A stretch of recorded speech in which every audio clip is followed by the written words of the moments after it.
ముందుగా బ్రహ్మర్షి పితామహ పత్రిజీ గారికి, డాక్టర్ జీకే గారికి, అలాగే ఇక్కడ ఉన్నటువంటి మీ అందరికీ, అలాగే నా తల్లిదండ్రులకి కూడా నేను నా ఆత్మ ప్రణామాలు తెలియజేసుకుంటున్నానండి. మనము మిలారేపా గారి గురించి తెలుసుకుంటున్నాం కదా. మొట్టమొదటేమో క్షుద్ర పూజలు విద్యలు నేర్చుకున్నారు. తర్వాత ఆత్మ జ్ఞానం కోసం అనేసి మార్ఫా అనేటువంటి ఒక గురువు గారి దగ్గరికి చేరుకున్నారు కదా. ఆ గురువు గారు పెట్టే పరీక్షలన్నింటినీ కూడా చాలా ఓర్పుగా అన్నిటినీ సహిస్తూ వస్తున్నారు. ఎందుకంటే అక్కడి నుంచి వెళ్ళిపోతే ఇంక నేను ఆత్మజ్ఞానం నేర్చుకోలేనేమో, ఒకవేళ నేర్చుకోలేకపోతే గనక ఇదే విధంగా నేను చనిపోతే మరలా నా మరుజన్మలన్నీ కూడా ఇలాగే పాపకర్మలతోనే చుట్టుకుపోయి ఉంటాయి. నేను ఎంతటి కష్టాలు పడవలసి వస్తుందో అనేటువంటి బాధతోటి, భయంతోటి ఆ గురువు గారు ఏం చెప్పినా గాని అవన్నీ చేయటానికి సిద్ధపడి గురువుగారు చెప్పిన విధంగా అన్ని చేస్తూ వస్తున్నారు అనమాట. ఇప్పటి వరకే వారు ఎదుర్కొన్న పరీక్షలన్నీ మనం తెలుసుకున్నాం కదా. ఇప్పుడు ఇంకా మిగిలిన విషయాలు కూడా ఇప్పుడు మనం తెలుసుకున్నాం అనమాట.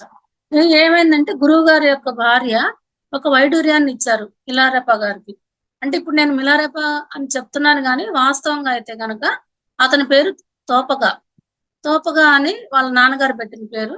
ఇప్పటి వరకు కూడా వారి ప్రస్తావన ఎప్పుడు వచ్చినా గానీ తోపగానే వస్తుంది అనమాట.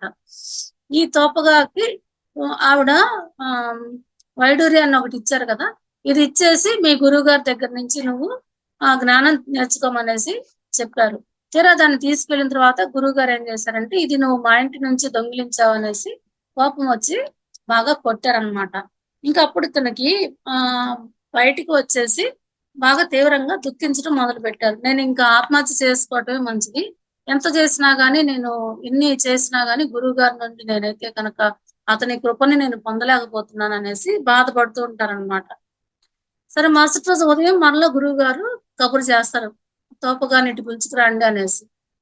వెళ్తే అతను అడుగుతారంట, ఏంటి నా మీద ఉన్నటువంటి ప్రేమ ఇంకిప్పుడు నీకు ద్వేషంగా మారిందా ఏంటి, నువ్వు అలా ఉన్నావు అని చెప్పి అడిగితే, లేదండి ఇందులో మీ తప్పేమి లేదు, నేను చేసినటువంటి పాపకర్మలే నన్ను ఈ విధంగా శిక్షిస్తున్నాయి, నేను ఆత్మజ్ఞానం అందుకోకుండా అడ్డుపడుతున్నాయని చెప్పి చెప్తా తన యొక్క దుస్థితికి తనే బాధపడి ఏడుస్తారంట.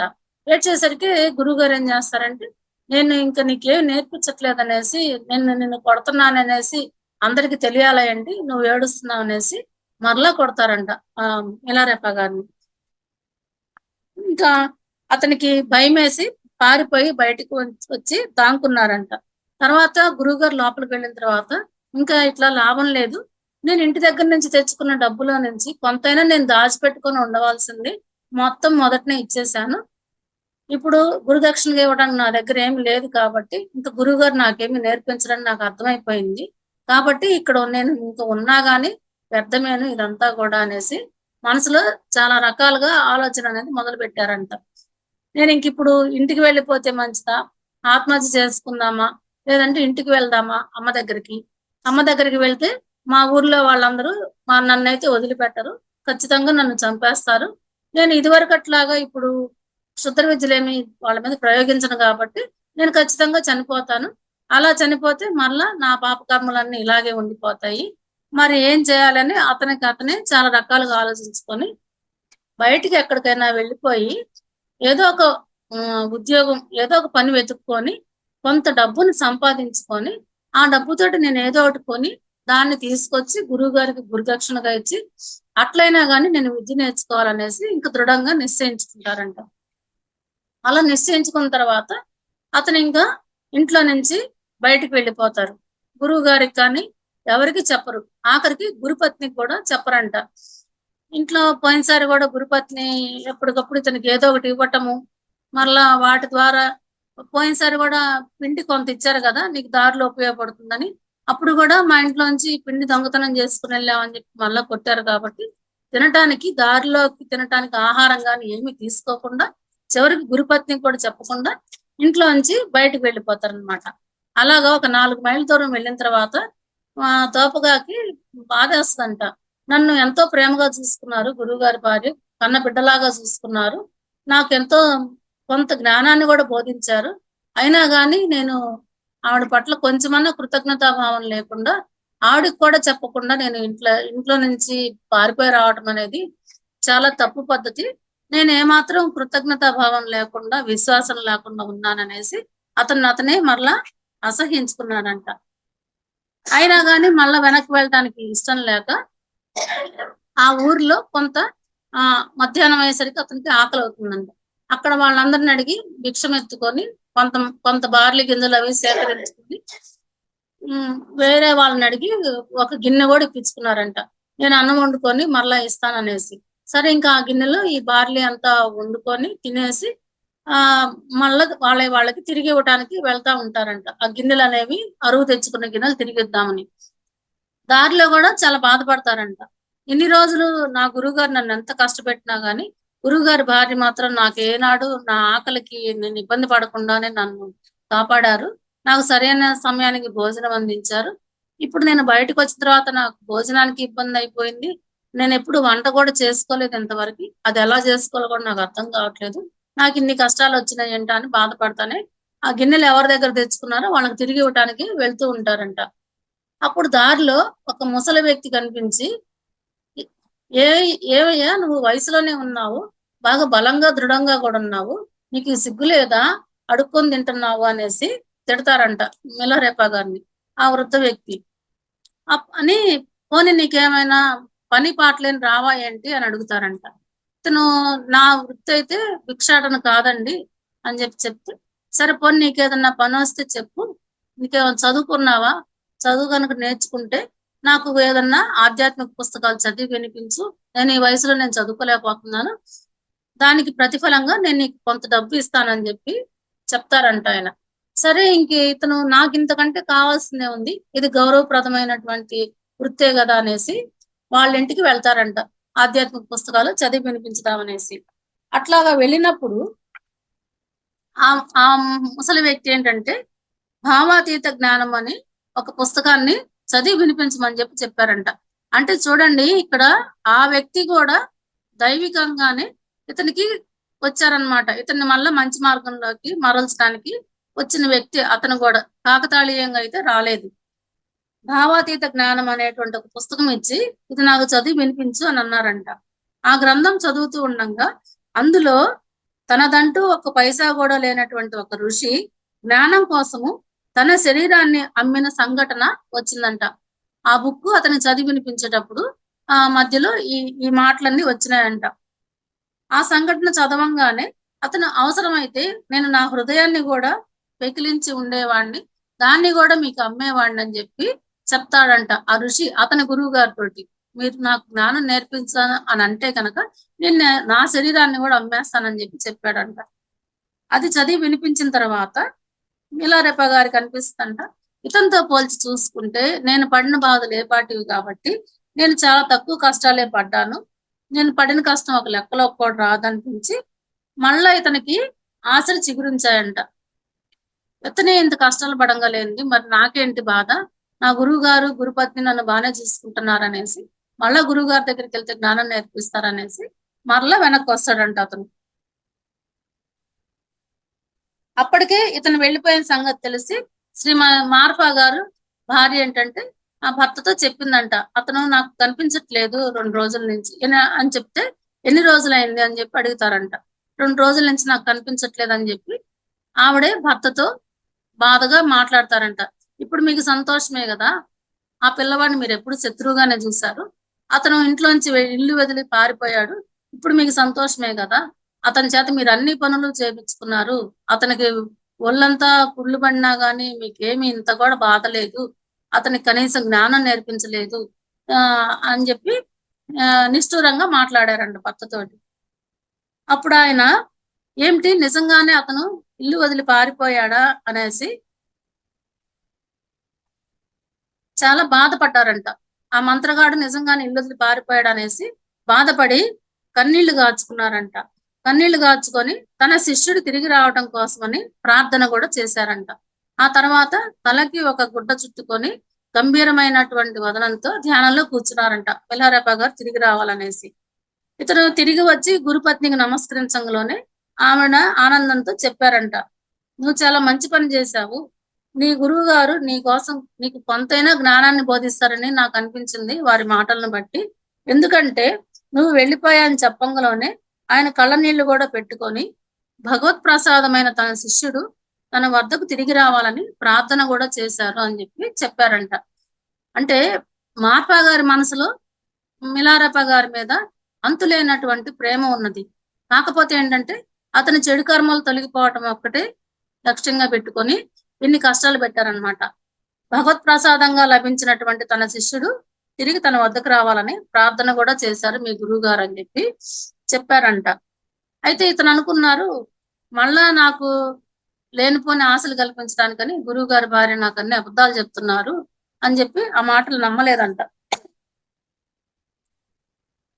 నాకు జ్ఞానం నేర్పించడానికి నిరాకరించినటువంటి నా గురువు గారు నేను తిరిగి రావడం కోసం ఎందుకు ప్రార్థన చేస్తారు? ఒకవేళ నేను నిజంగానే భగవత్ ప్రసాదాన్ని అయితే గనక అది నాకు సంతోషం కలిగించే విషయమే. కానీ ఆయన ఈ ఉపదేశాన్ని నిరాకరించటమే కాకుండా నన్ను తన దగ్గర పెట్టుకొని నా చేత అన్ని పనులు చేపించుకొని ఆయన నాకేమి ఉపదేశం ఇవ్వకపోగా నేను వేరే గురువు గారి దగ్గరికి వెళ్ళటం కూడా ఆయనకి ఇష్టం లేదు. అందుకనే నన్ను పొగుడుతున్నారు, మళ్ళా అలా పొగిడి నన్ను తన దగ్గర ఉంచుకోవాలని చెప్పి చూస్తున్నారు అనేసి ఇతను మనసులో భావించుకున్నారంట. గురువు గారికి నిజంగా నేనంత ఇష్టమైతే ఈ పాటికి ఏదో కొంతైనా ఉపదేశం ఇచ్చేవాళ్ళు కదా అనేసి. ఈ మహాత్మా గారి భార్య మహాత్మా గారి దగ్గరికి వెళ్ళి, మంత్రగాడు మనల్ని విడిచి ఉండలేక ఇప్పుడే తిరిగి వచ్చాడు, అతన్ని వచ్చి నమస్కరించుకోమని చెప్పమంటారా అని చెప్పి అడిగారంట తన భర్తని. అతనే మన కోసం తిరిగి రాలేదులే, అయినా గాని వచ్చి నమస్కరించుకోమను అని చెప్పారంట. వెళ్ళి నమస్కరించుకున్న తర్వాత గురువు గారు ఏంటంటే, మంత్రగాడ నువ్వు ఎప్పుడూ కూడా సందిగ్ధంలో ఉండమాక, ఏదో ఒక విషయం పట్లనే నువ్వు నిబద్ధత కలిగి ఉండు.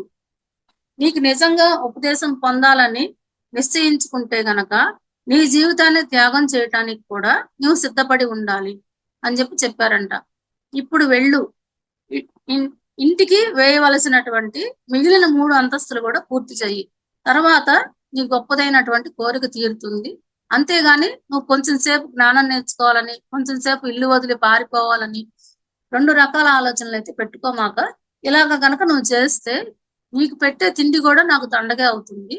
నువ్వు పూర్తిగా జ్ఞానం నేర్చుకునే ఉద్దేశంతో ఉంటే నా దగ్గర ఉండు, లేదంటే ఇంక నువ్వు ఇప్పుడే వెళ్ళిపో, వెళ్ళటం రావటం ఇలాంటి పనులు అయితే ఇంక నువ్వు చేయవద్దని చెప్పారంట.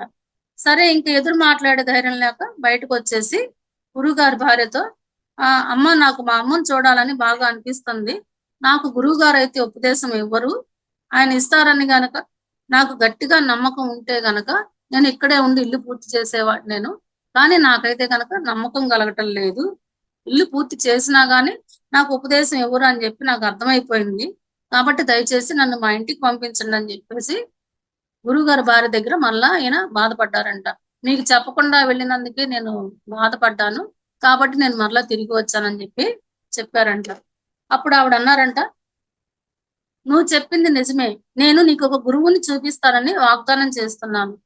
నీ గురువు గారి శిష్యుడు ఒకతను ఉన్నారు, అతను మీ మార్పా గారికి ఎన్ని విద్యలైతే వచ్చో అతనికి కూడా అన్ని విద్యలే వచ్చు, నేను నిన్ను అతని దగ్గరికి పంపిస్తాను. అతను ఎవరో కాదు, గోగ్డన్ అతని పేరు.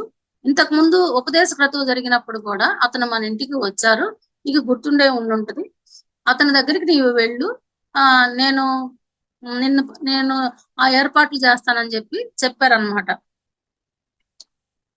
సరే, అయితే ప్రస్తుతానికి మాత్రం నువ్వు కామ్గా ఉండు, ఆ ఇల్లు కడుతున్నట్లుగా నువ్వు నటించు, ఆ ఇంటి పని నువ్వు ఇల్లు కడుతూ ఉండు, నేను సమయం చూసుకొని నేను నిన్ను ఇక్కడి నుంచి తప్పిస్తాను, ఇంక వేరే గురువు గారి దగ్గర నిన్ను పంపిస్తానని చెప్పి గురుగారి భార్య మాట ఇచ్చారనమాట. సరే, ఇంక అతను మళ్ళా వెళ్ళి ఆ ఇల్లు కట్టడం మిగిలిన పని మొదలు పెట్టారంట.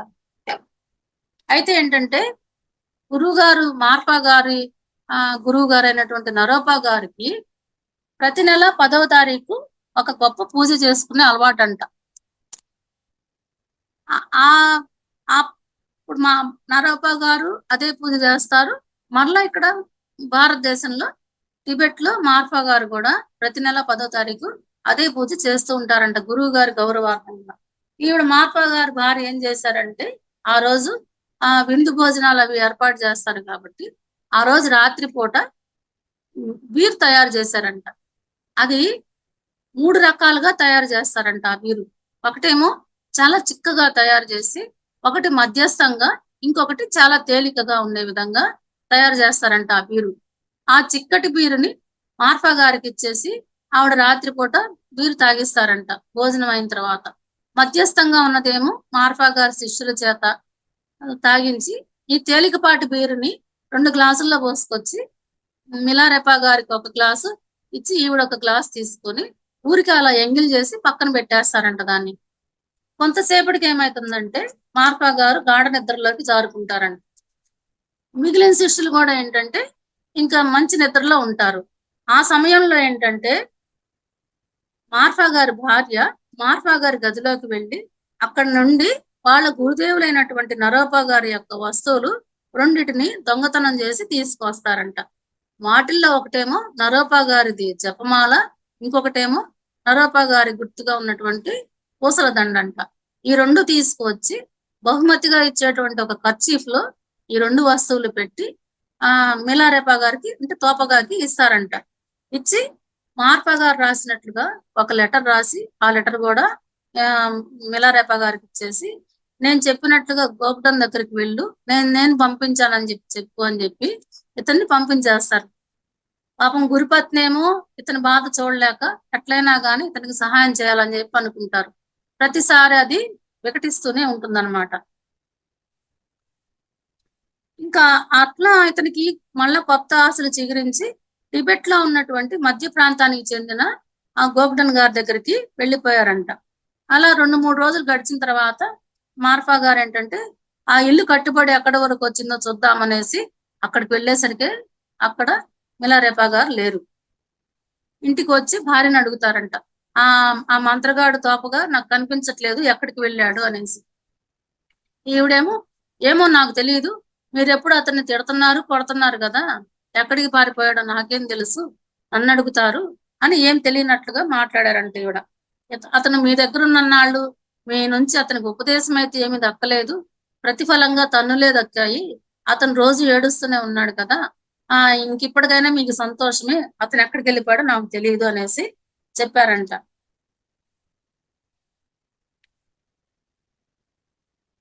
తర్వాత అతను ఇంక తనలో తను మాట్లాడుకుంటున్నట్టుగా, నా శిష్యుడు ఎంతో దూరం వెళ్ళి ఉండడు, ఈ దరిదాపుల్లోనే ఉంటాడులే అనేసి అనుకుంటారంట. అని త్వరగా తిరిగి రావాలని కూడా అతను మనసులో కోరుకుంటూ ఉంటారంట, మిలారెపా గారు త్వరగా తిరిగి రావాలని.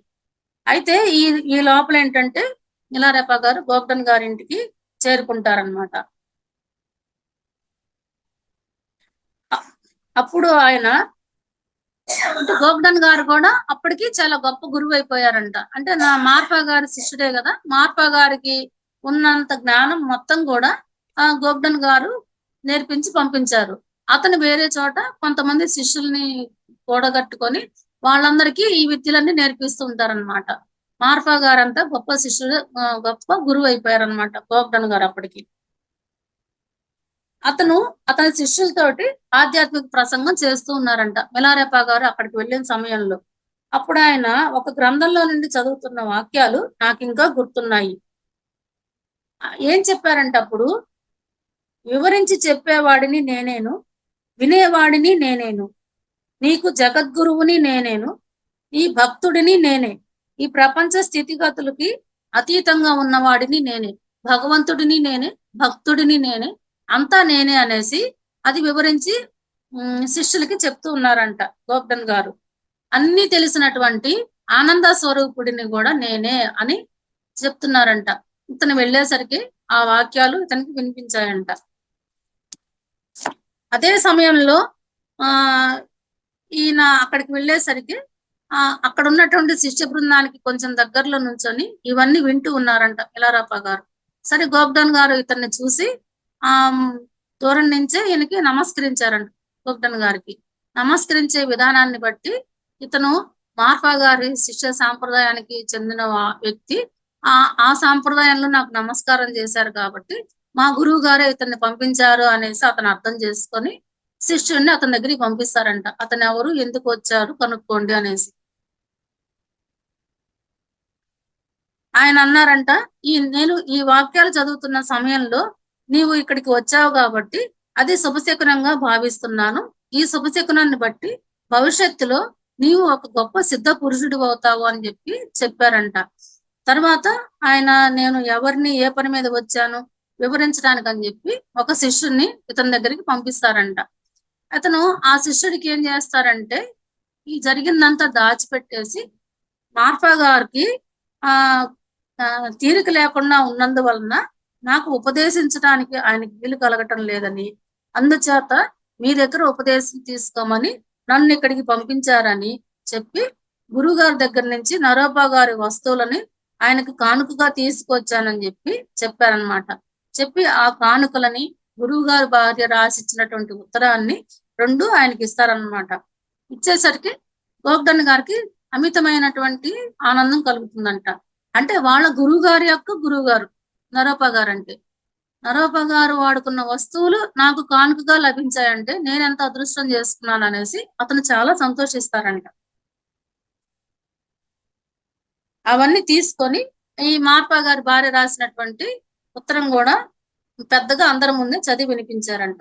దానిలో మార్పా గారు రాసినట్లుగా, త్వరలో నేను ఏకాంతవాసానికి వెళ్ళబోతున్నాను. ఈ మంత్రగాడు ఉపదేశం కొరకు త్వరపడి ఉన్నందువలన అతనికి ఉపదేశమును దీక్షను ఇవ్వటానికి నీ వద్దకు పంపిస్తున్నాను. వాడితో పాటు నా ఆజ్ఞకి గుర్తుగా నీకు నరోపా గారి జపమాల పూసల దండ పంపుతున్నాను అని ఈ గోవర్ధన్ ఉత్తరం చదివారంట. ఆ చదవటం పూర్తి చేసి ఏం చెప్పారంటే, నేను నీకు తప్పకుండా ఉపదేశం ఇస్తాను, ఇది నా గురువు గారి ఆజ్ఞ కాబట్టి నేను నీకు ఖచ్చితంగా ఉపదేశం ఇస్తానని చెప్పారంట. ఆ మాట వినంగానే ఇతనికి మా మిలారెపా గారికి అంతులేనటువంటి ఆనందం కలిగిందంట. ఇతనికి మరలా కొత్త ఆశలు చిగురించాయి. ఎట్లయినా గాని నేను ఆత్మజ్ఞానాన్ని పొందగలుగుతాను అనేసి అంతులేనటువంటి సంతోషం కలిగిందంట.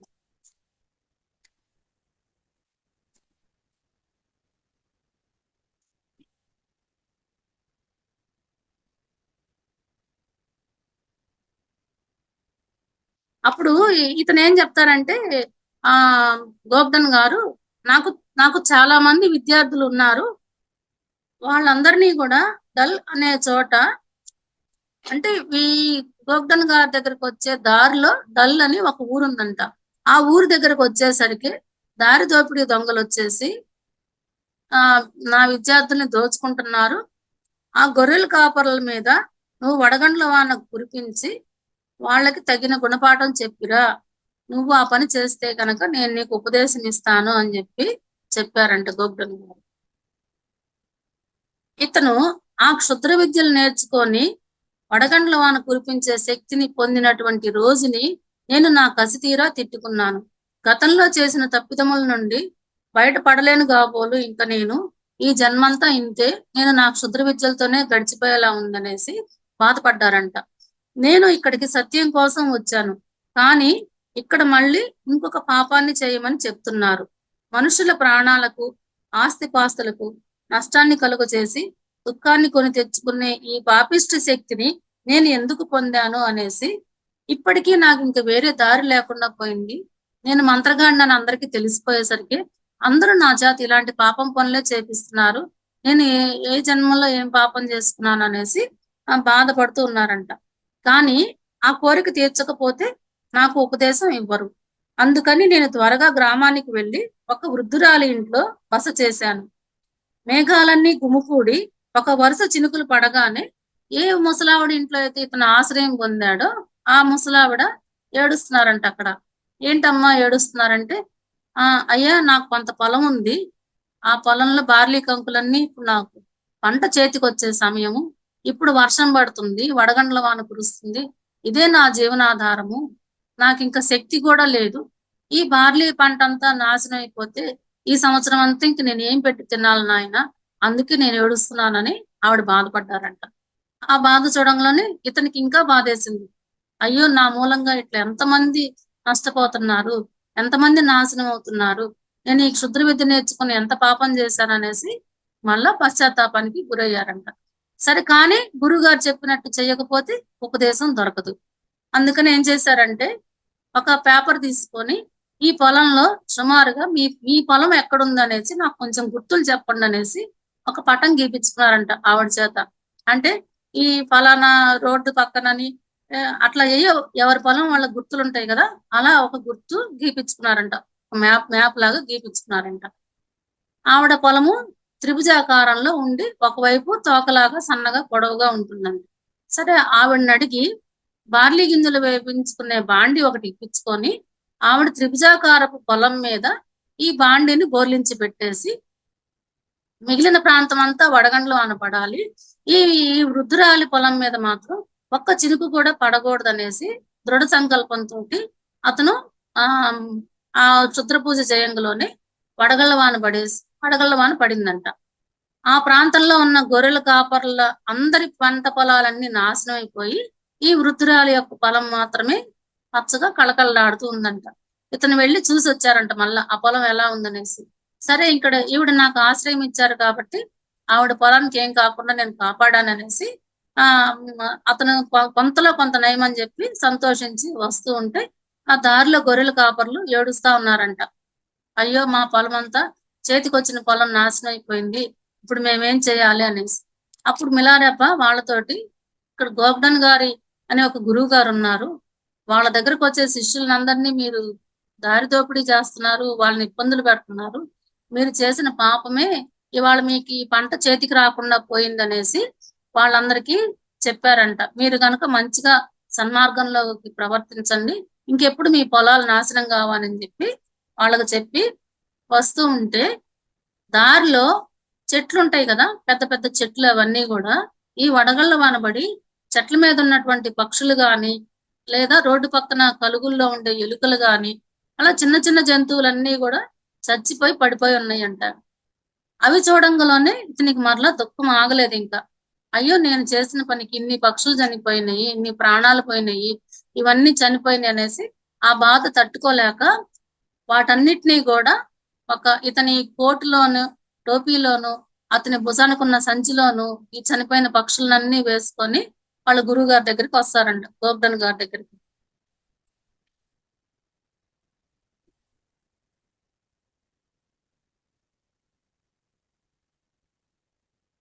నేను చేసిన పనికి ఆ పక్షులు చనిపోయిన పక్షులను చూసి నేను చేసిన పనికి నన్ను నేను అసహ్యించుకున్నాను అని చెప్పి అతను చెప్తున్నారనమాట. అవన్నీ ఏరుకొని తీసుకొచ్చి గురువు గారి ముందర పడేసి నన్ను నేనే అసహ్యించుకుంటున్నాను, నేను ఈ విద్యలు ఎందుకు నేర్చుకున్నానా అనేసి అని చెప్పి బాధపడతారంట. గురువు గారు నేను ఇక్కడికి జ్ఞానం పొందుదామని వచ్చి మరికొంత పాపం కర్మని మాత్రమే పొందాను, ఇంతటి దుర్మార్గుడినైన నన్ను కాస్త కనికరించండి, ఇంకెప్పుడు నా చేత ఇలాంటి దుర్మార్గపు పనులు చేయించకండి, దయచేసి నాకు ఆత్మజ్ఞానాన్ని ప్రసాదించండి అనేసి ఏడ్చారంట. అప్పుడు ఆ లామా గారు అన్నారంట, నిరాశ చెందకు, నిజానికి నీవు అంత భయపడవలసిన అవసరం ఏమీ లేదు, నా యందు నమ్మకం ఉంచు, నీవు సృష్టించిన తుఫాను వలన చనిపోయిన జీవాలకు ఏ హాని జరగదు, నమ్మకం లేకపోతే ఇలా చూడంటూ ఆయన కళ్ళు మూసుకొని కొన్ని నిమిషాలు ధ్యాన సాధనలో ఉండి కళ్ళు తెరిచేసి చిటికలు వేశారంట. చిటికలు వేయంగానే హఠాత్తుగా ఈ చనిపోయినటువంటి పక్షులన్నీ ఎగురుకుంటూ ప్రాణం వచ్చేసి ఎగురుకుంటూ వెళ్ళిపోయినాయంట. అలాగే ఎలుకలు కూడా ప్రాణం వచ్చి ఆ కలుగుల్లోకి దూరి వెళ్ళిపోయినాయంట. అప్పుడు ఇతనికి కొంత సంతోషం కలిగింది, పంట నష్టపోతే నష్టపోయాము, చనిపోయిన జీవాలైనా గాని తిరిగి బతికాయనేసి. సరే ఇంకా కృతజ్ఞతలు తెలిపారంట, నన్ను కొంతైనా పాపం నుంచి విముక్తిని చేశారనేసి ఆనందంతో గురువు గారికి కృతజ్ఞతలు తెలిపారంట. ఇంకా ఎట్లా అయితే ఏమి ఆయన చెప్పిన పని చేశాడు కాబట్టి ఇతనికి ఉపదేశం ఇచ్చారు గురువు గారు. మార్ఫా గారి దగ్గర గోబ్డన్ గారు ఏ ఉపదేశం అయితే తీసుకున్నారో, ఏ జ్ఞానం కోసం అయితే మార్ఫా గారి దగ్గర ఇతను ఇన్ని సంవత్సరాల నుంచి ఉన్నారో, అదే జ్ఞానాన్ని గోబ్డన్ గారు మిలారెప్ప గారికి ఉపదేశం ఇచ్చారనమాట. ఉపదేశం ఇచ్చిన తర్వాత ఏంటంటే వీళ్ళంట ఒక గుహను ఒక దాన్ని వీళ్ళే తయారు చేసుకున్నా గాని లేదా రాతి గుహ అక్కడ ఉన్నా గాని అందులోకి వెళ్ళి శుభ్రపరుచుకొని దాన్ని నివాస యోగ్యం చేసుకొని ఆహారం అందుకోవటానికి నేను బయటికి పోవడానికి మాత్రమే కొద్దిగా ఖాళీ వదిలి పూర్వపు ఆచారం ప్రకారము లోపల నుండే గుహను మూసేసుకున్నారంట ఇతను. గురువు గారు వివరించి చెప్పిన ధ్యాన పద్ధతుల్లోనే నేను సాధన చేశాను. నేనెంత మెలకువతో సాధన చేసినప్పటికీ మార్పా గారి అనుమతి లేనందున కొంచెమైనా ఆధ్యాత్మిక పురోభివృద్ధిని పొందలేకపోయాను. ఒక రోజున గోగ్డన్ గారు గుహ దగ్గరికి వచ్చి, నీకు ధ్యానంలో ప్రత్యేకమైన అనుభవాలు ఏమైనా వచ్చాయా అని చెప్పి అడిగారంట. ఇతను మిలారెప్ప గారు, నాకు అలాంటి అనుభవాలు ఏమీ రాలేదండి అని చెప్పి చెప్పారంట. గోగ్డన్ గారు అన్నారంట, ఎక్కడో ఏదో పెద్ద లోపం ఉంటే తప్ప ఈ రకమైన సాధన ఫలించకుండా ఉండదు. ఏమై ఉంటుంది? మన గురువు గారి ఆజ్ఞ కూడా ఉంది కదా, ఆజ్ఞ లేదేమో అనుకోవటానికి. ఆయన పంపిన వస్తువులు, ఉత్తరము అన్ని నా దగ్గరే ఉన్నాయి. మరి ఎక్కడ తేడా జరిగిందో నాకు అర్థం కావట్లేదు. అయినా గాని నువ్వు సాధన చేస్తూ ఉండు. చూద్దాము, ఇవాళ కాతే రేపైనా గాని నీకు ఆ సాధన ఫలిస్తుందేమో అన్నారంట. ఇంకా ఆ మాట అనేసరికి మిలారేపా గారికి అర్థమైపోయింది ఎక్కడ లోపం జరిగింది అనేసి. నేను గురువాజ్ఞ లేకుండా వచ్చాను, అబద్ధం చెప్పి ఇక్కడ ఉపదేశం తీసుకున్నాను, అందుకని నాకు ఇక్కడ ఏమి సాధన ముందుకు జరగట్లేదు అనేసి అర్థమైపోయిందంట. సరే, గురువు గోగ్డన్ గారికి చెప్దామని నోటి చివరి వరకు వచ్చిందంట. మిలారేపా గారి అనుమతి లేకుండానే, మార్పా గారి అనుమతి లేకుండానే నేను ఇక్కడికి వచ్చాను అనేసి. మరలా ఈ గురువు కూడా నేను కోపం తెప్పించిన వాడిని అవుతాను ఎందుకనేసి కామ్గా సాధన చేసుకుంటూ మనసులో ఇలా అనుకున్నారంట, ఇంకెట్లయినా కానీ నేను మళ్ళా మార్పా గారితో శాంతి మార్గంతో చేసుకోవడం ఇచ్చి నాకు వేరే మార్గం లేదు, నేను మరలా అక్కడికి వెళ్ళవలసిందే అని చెప్పేసి అనుకుంటా ఉన్నాడంట. అక్కడికి వెళ్లకుండా, ఆ అనుమతి లేకుండా ఇక్కడ నేను ఎంత ధ్యాన సాధన చేసినా నాకేమి ఉపయోగం ఉండదు అనేసి. ఇట్లా ఈయన సాధన చేస్తూ ఉండంగా కొన్ని రోజులకి ఏమైందంటే, మార్పా గారు ఏం చేశారంటే, మార్పా గారికి ఒక అబ్బాయి ఉన్నారు కదా, ఆ అబ్బాయి కోసమే కదా ఇల్లు కట్టమన్నారు. ఆ ఇల్లు వేరే ఎవరి చేతనో పూర్తి చేయించారంటే, ఇంకా పూర్తి చేయించిన తర్వాత ఇంటి కప్పు వేయటానికి పనికి వచ్చే కలపని సమృద్ధిగా పంపమని వ్రాస్తూ, గృహాలంకరణ అంతా పూర్తయ్యాక గృహప్రవేశం జరుగుతుందని, ఆ సమయంలోనే తన కొడుకుకి ఉపనయనం కూడా జరుగుతుందని, కనుక లామా గోగ్డన్ గారు స్వయంగా రావాలని ఆ లెటర్ లో రాసి పంపించారంట గోగ్డన్ గారికి. పంపించి, ఆ వెధవ తోపగా అక్కడ ఉంటే గనక నీతో పాటు వాడిని కూడా తీసుకురా అని చెప్పి ఉత్తరంలో చివర రాశారంట. వెంటనే గోగ్డన్ గారు ఇతని దగ్గరకు వచ్చి, ఏమిటి నువ్వు ఇక్కడికి వచ్చినట్లు మార్పా గారికి తెలియదా, నువ్వు నాకు అబద్ధం చెప్పినట్టున్నావుగా అనేసి అడిగారంట. అడగంగానే ఇంక ఇతనికి భయం వేసి జరిగింది మొత్తం చెప్తారు. నేనైతే ఆ వస్తువులేవి నేను దొంగతనం చేయలేదు, గురువుగారి భార్య నాకు ఇచ్చి పంపించారు, ఉత్తరం కూడా గురువుగారి భార్య రాశారు, కాకపోతే నాకు గురువు గారి అనుమతి లేదు, కానీ గురువు గారి భార్య అయితే కనుక ఆవిడ అనుమతితోనే నేను ఇక్కడికి వచ్చానని చెప్పి చెప్పారంట. అందుకని ఇతను ఏమంటారంటే, నీకు గురువు గారి అనుమతి లేకుండా ఏ ఉపదేశం పొందినా గాని ఫలితం ఉండదని నువ్వు తెలుసుకొని ఉండవలసింది. గురువు గారి అనుమతి లేకుండా నువ్వు ఇక్కడికి వచ్చావు కాబట్టి నీకు ఏమీ కూడా ఫలించటం లేదు, ఈ ఉపదేశానికి విలువ కూడా లేదని చెప్పేసి చెప్పారంట. అయినా గాని నిన్ను నాతో తీసుకురమ్మని ఆయన వ్రాశారు, కనుక నీవు వస్తావో రావో చెప్పు అని చెప్పి అడిగారంట. అడిగితే అప్పుడు మిలారేపా గారు చెప్తారు, నేను అక్కడికి వస్తాను గాని నన్ను మీ శిష్యుడిగానే తీసుకువెళ్ళండి, మార్పా గారి శిష్యుడిగా వెళ్తే మరలా నన్ను అక్కడ కొడతారు, తిడతారు, కాబట్టి నన్ను మీ శిష్యుడిగా తీసుకువెళ్ళండి, అలా అయితేనే నేను వస్తానని చెప్పి చెప్పారంట. సరే, ఆ లెటర్ లోనే ఏం రాశారంటే, ప్రస్తుతానికి నువ్వు కలప పంపించు, పని పూర్తయిన తర్వాత గృహప్రవేశం ఎప్పుడు అనేది నేను మరలా ఇంకొక లెటర్ రాస్తానని చెప్పి చెప్పారంట.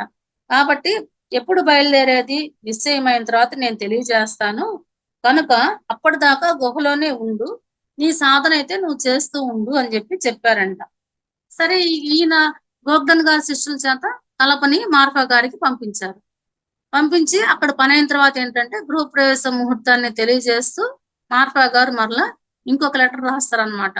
ఫలానా రోజు మా ఇంట్లో ఉత్సవము, గృహప్రవేశము, అదే రోజున మా అబ్బాయికి ఉపనయనము, మీ అందరూ తప్పకుండా రండి అని చెప్పేసి ఆ డేట్ తో సహా మళ్ళీ ఇంకో లెటర్ రాసి పంపిస్తారనమాట. అక్కడ ఆ వెళ్ళిన కలప తీసుకుని ఒకళ్ళు వెళ్ళారు కదా, అతన్ని మార్పా గారి భార్య అడిగారంట, అక్కడ మిలారేప తోపుగా ఎలా ఉన్నాడు, అక్కడ ఏం చేస్తున్నాడు అనేసి. ఈ శిష్యులు చెప్పారంట, గోగ్డన్ గారు అతనికి ఉపదేశం ఇచ్చారు, ఒక గుహలోనే ఉండి లోపల నుండి ధ్యానం చేసుకుంటున్నారు, అతనైతే బయటికి రావట్లేదు అనేసి. అవన్నీ వినిన తర్వాత ఆవిడేం చేశారంటే, మిలారేప ఇక్కడ ఉండంగా ఒక పాచికతో రోజు ఆడుకునేవాడు, అది ఇక్కడే మర్చిపోయి వెళ్ళిపోయాడు, ఇది తీసుకువెళ్ళి అతనికి ఇవ్వండి అనేసి ఒక పాచికను ఒకదాన్ని ఇచ్చి పంపించారంట. ఆ కలప తీసుకొని వెళ్ళిన వ్యక్తి తిరిగి వచ్చి మిలారేప గారికి గురుపత్ని ఇమ్మన్నారనేసి ఆ పాచికని ఇతనికి ఇస్తారంట. నువ్వు రోజు దీంతో ఆడుకునేవాడివంట కదా, ఆడుకోమని చెప్పారు అనేసి. అతను అలాంటి గుర్తేమీ లేదు అతనికి, నేను ఏ పాచికతో ఆడుకోలేదు కదా అనేసి. అయినా గురువు గారి భార్య ఎందుకు చెప్పారు అనేసి ఆ పాచికతో కొంతసేపు ఆడుకున్న తర్వాత అతనికి ఏంటంటే బాధేసింది. గురువు గారి భార్య కూడా నన్ను ఎగతాళి చేస్తున్నారు అన్నట్లుగా కోపం వచ్చి ఆ పాచికని నేలకేసి ఇసిరి కొడతారంట. అప్పుడు ఆ పాచిక 2 ముక్కలుగా అయిపోయి అందులో నుంచి ఒక చిన్న లెటర్ బయటపడుతుందంట, కాగితం ముక్క. దాన్ని తీసుకొని ఇతను చదువుతాడు. నాయన, నీవు కోరిన ఉపదేశం ఇవ్వటానికి నీ గురువు గారు సిద్ధంగా ఉన్నారు, లామా గోబ్డంతో పాటు నువ్వు కూడా తిరిగిరా అని చెప్పి అందులో రాసి ఉందంట.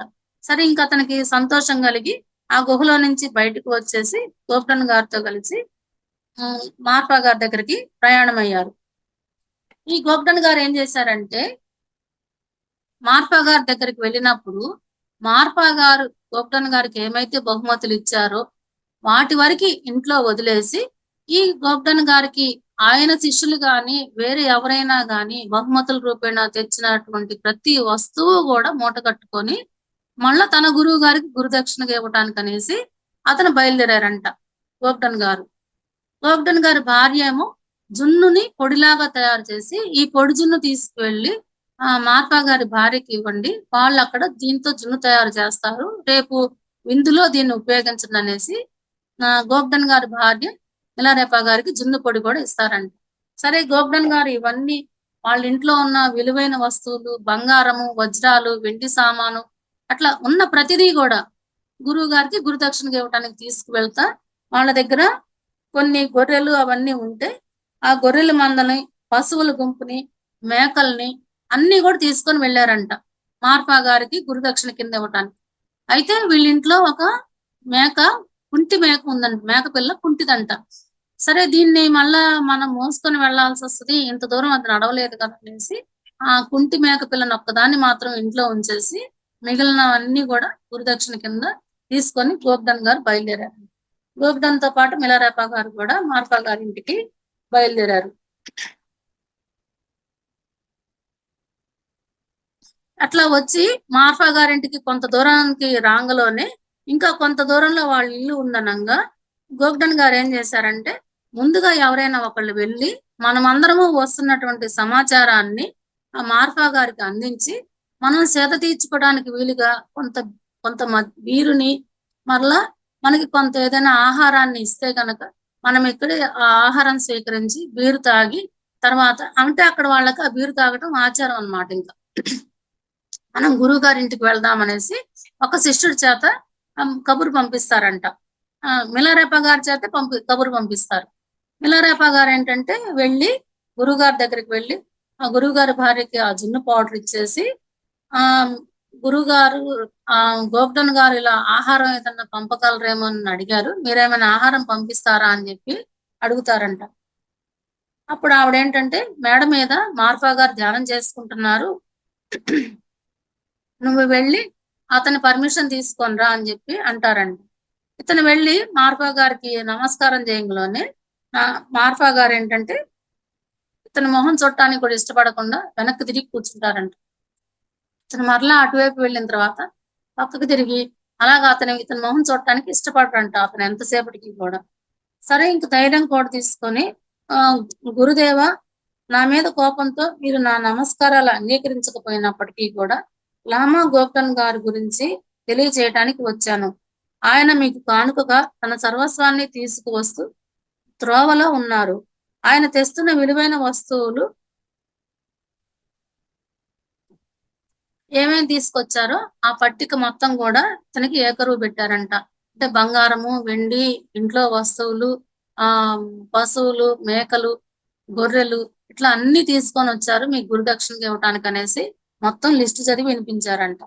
వినిపించి ఇప్పుడు అతనికి మీ ఇంటికి కొంత దూరంలో అతను బస చేసి ఉన్నారు, ఆహారాన్ని, పానీయాన్ని పంపించమని అతను అడిగారు, వాటిని పంపించమని గురుపత్ని మీ ఆజ్ఞ తీసుకొని రమ్మన్నారని చెప్పి అడిగాడంట.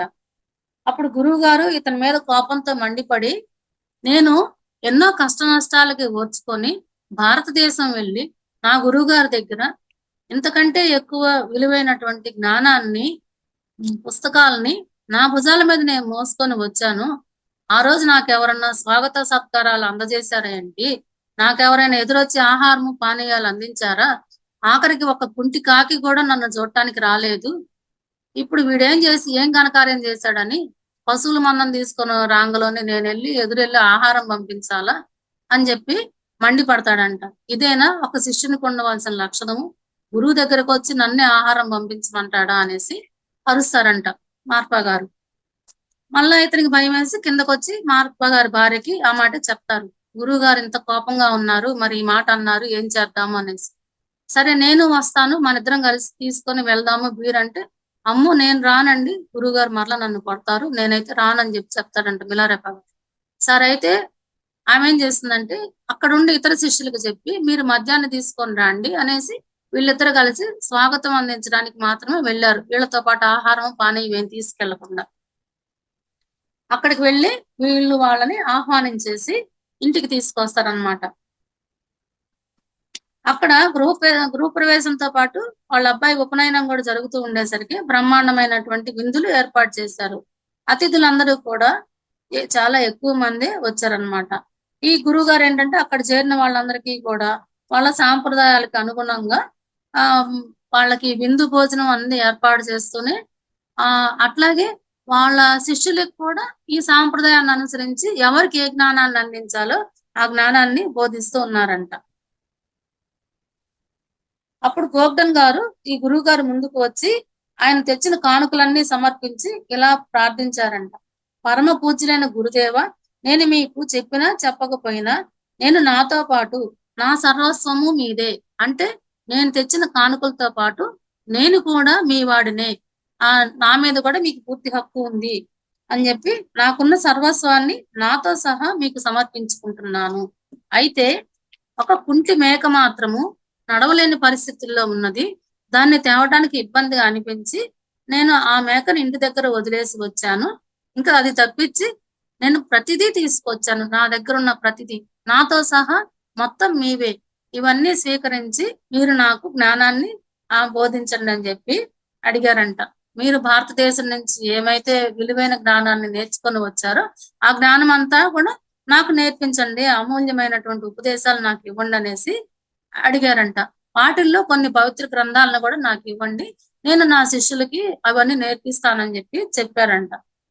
అప్పుడు మార్పా గారు చాలా సంతోషించి, నీకు కావాల్సిందేదో నేను చెప్తాను.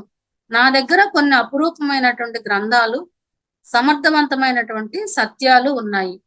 అవన్నీ కూడా యుగాల తరబడి జన్మ పరంపరలో కొట్టుకుపోకుండా ఈ ఒక్క జీవితంలోనే జ్ఞానాన్ని ప్రసాదించగల మార్గానికి చెందినవి అని చెప్పారంట. అంటే ఇప్పుడు చూడండి, మనం కొన్ని యుగాల నుంచి కూడా ఇట్లాగా జన్మలు తీసుకుంటానే ఉన్నాము. భగవద్గీతలో కృష్ణుడు కూడా చెప్తారు అర్జునుడితోటి, నువ్వు చాలా జన్మలు ఎత్తావు, నేను చాలా జన్మలు ఎత్తాను, కానీ నా జన్మలన్నీ నాకు గుర్తున్నాయి, నీ జన్మలే నీకు గుర్తులేవు అని కూడా భగవద్గీతలో ఒక సందర్భంలో చెప్తారు. అట్లాగే మనము బహుశా రామాయణం కాలంలోనూ ఉండే ఉంటాము, భారతం కాలంలోనూ కూడా ఉండే ఉంటాము. అట్లా యుగాల తరబడి మనం ఏంటంటే ఈ జన్మ పరంపరని కొనసాగిస్తూనే ఉన్నాము. కానీ నా దగ్గర ఈ జన్మ పరంపరలో కొట్టుకుపోకుండా ఒక్క జీవితంలోనే జ్ఞానాన్ని ప్రసాదించగల మార్గానికి చెందినటువంటి విలువైన పుస్తకాలు చాలా ఉన్నాయి. అయితే అటువంటి జ్ఞానాన్ని ఇవ్వటానికి కొన్ని కఠిన నిబంధనలు అనుసరించవలసి వస్తుంది.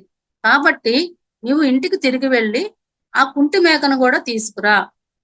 అలా తీసుకురాని పక్షంలో నేను నీకు జ్ఞానమును ఇవ్వలేనేమో అనిపిస్తుంది. నీకు నిజమైన జ్ఞానం కావాలి అనుకుంటే గనక ఇప్పుడే నువ్వు ఇంటికి వెళ్ళి ఆ కుంటి మేకను తీసుకొని రా. లేదంటావా, ఇప్పటి వరకు నువ్వు నా దగ్గర చాలా జ్ఞానాన్ని పొందావు కాబట్టి దాంతో ఇంక నువ్వు సరిపెట్టుకో అని చెప్పి చెప్తారంట. అది గనక తెస్తే నా దగ్గర ఉన్నటువంటి ఆఖరి ఉపదేశం కూడా నీకు ఇస్తానని చెప్పి చెప్తారంట. సరే, గోగ్డన్ వెంటనే ఇంకా ఇంటికి తిరిగి వెళ్ళి మళ్ళీ ఆ కుంటి మేకను తీసుకొని తన భుజాల మీద వేసుకొని తిరిగి వచ్చి గురువు గారికి ఇవ్వటానికి మళ్ళీ కొన్ని రోజులు సమయం పట్టిందంట. అతని భక్తికి కరిగిపోయి గురువు గారు ఇట్లా అన్నారంట, జ్ఞానం కోసము సత్యమైన కోరిక ఉన్న శిష్యుడు నీకులాగా ఉండాలి. నిజానికి ఆ కుంటి మేక నాకెందుకు పనికిరాదు. అయినా జ్ఞానం యొక్క విలువని, అవసరాన్ని తెలియజేయడం కోసమే నేను ఇలా చేశాను. ఇప్పుడు అదే ఇంక వేరే అనుకోండి. ఇప్పుడు ఈయన చెప్పకపోతే ఏం పోయిందిలే. దీనికోసం మళ్ళా నేను ఇంటికెళ్ళి ఆ కుంటి మేక నేనెక్కడ మోసుకొచ్చేది. ఇప్పటివరకు కొంత నేర్చుకున్నాను గదా! చాలులే అని అనుకోలే అతను. ఇంకా జ్ఞానం కావాలంటే గురువుగారు ఏదడిగితే అది మనం ఇచ్చే విధంగా ఉండాలనేసి వెంటనే ఇంటికి వెళ్లి ఆ కుంటి మేకను కూడా తీసుకొని వచ్చారనమాట.